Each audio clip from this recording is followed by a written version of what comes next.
Estudiantes de sexto de primaria. Sean cordialmente bienvenidos a una nueva clase de comunicación. En esta oportunidad estaremos abordando los géneros literarios. Acompáñenme. ¿Qué son los géneros literarios? Interesante pregunta. Veamos qué son. Recordemos que fue el gran Aristóteles en el siglo V a.C. quien definió por primera vez los géneros literarios. Y él denominó género literario a cada uno de los grupos o categorías en las que se clasifican las obras literarias. Cada género literario comprende a su vez otros subgéneros literarios. En otras palabras, Aristóteles no veía la forma de cómo clasificar todas las obras literarias que se estaban produciendo para el momento. Entonces había que establecer un orden, una clasificación para poder determinar cuáles son los géneros líricos, cuáles son los narrativos y cuáles son los dramáticos. Cuáles son aquellos que se refieren, ¿verdad?, a narrar hechos, acontecimientos ficticios, aquellos que expresan declamación del poeta y aquellos que se dramatizan a través del teatro. Y no había otra forma que a través de los géneros literarios. Estos a su vez permitieron agrupar en cada grupo, las obras literarias según la función que desempeñaba cada una de ellas. ¿Cómo se clasifica?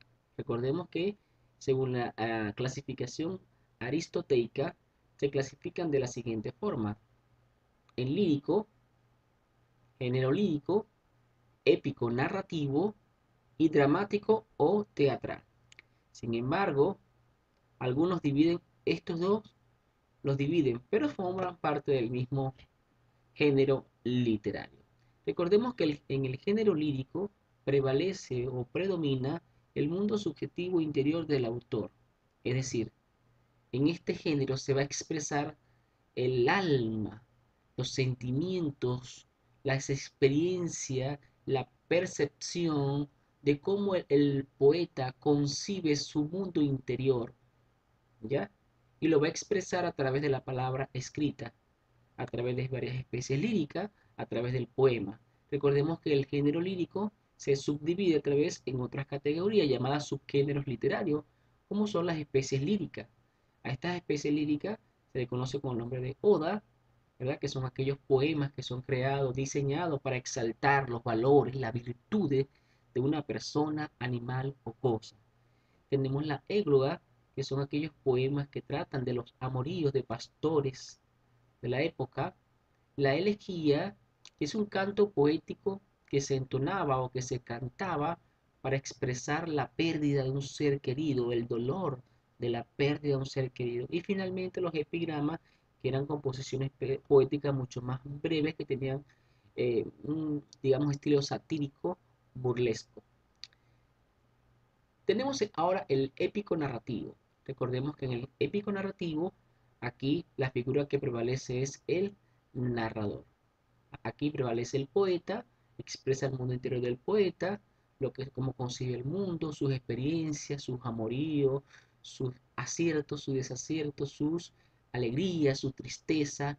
Pero en el género épico narrativo, como su nombre le dice, va a narrar. Relatar es narrar acontecimientos reales o ficticios. Ojo, por medio de una voz denominada narrador. El épico narrativo se divide o se puede expresar a través de dos estilos de escritura.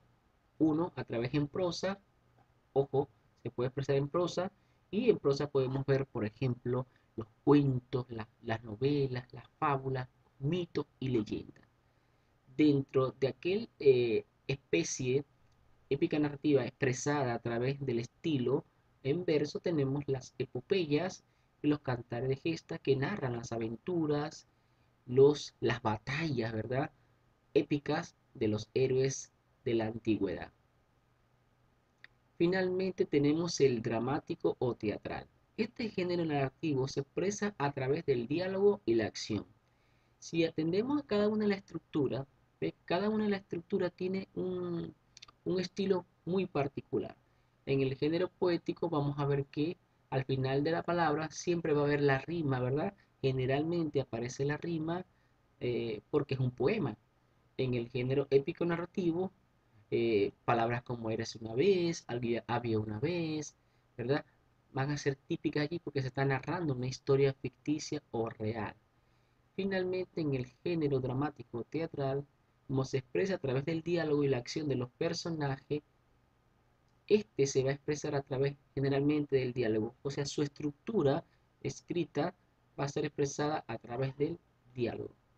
Ahí lo podemos ver, aquí vemos la parte declamativa, narrativa, épico que narra las batallas de héroes, ¿verdad? Hazañas. Un ejemplo podría ser el Cantar del Mencí, ¿verdad? Otro ejemplo podría ser la Ilíada y la Odisea del gran Homero. Y en el género dramático teatral, por supuesto, un ejemplo bastante universal sería Romeo y Julieta, ¿verdad? Que es una obra ya conocida por todos. Ahí tenemos un ejemplo en el narrativo, tenemos la novela, un ejemplo le he colocado una del gran escritor peruano Alfredo Bryce Echenique, denominada El huerto de mi amada. Es una obra hermosísima que narra el amor de dos personas con edades bastante distanciadas, que para la época era bastante irregular y criticado. Por supuesto, en los cuentos tenemos un ejemplo del gran Enrique López Albújar con Cuentos Andinos. Recordemos que Enrique López Albújar, conjuntamente con Ciro Alegría y eh, José María Argueda, representan las máximas figuras de la literatura del criollismo. Y finalmente tenemos Fábulas peruanas, ¿verdad? De Óscar Colchado Lucio, y esto es en el estilo de la prosa. Estamos hablando del épico narrativo.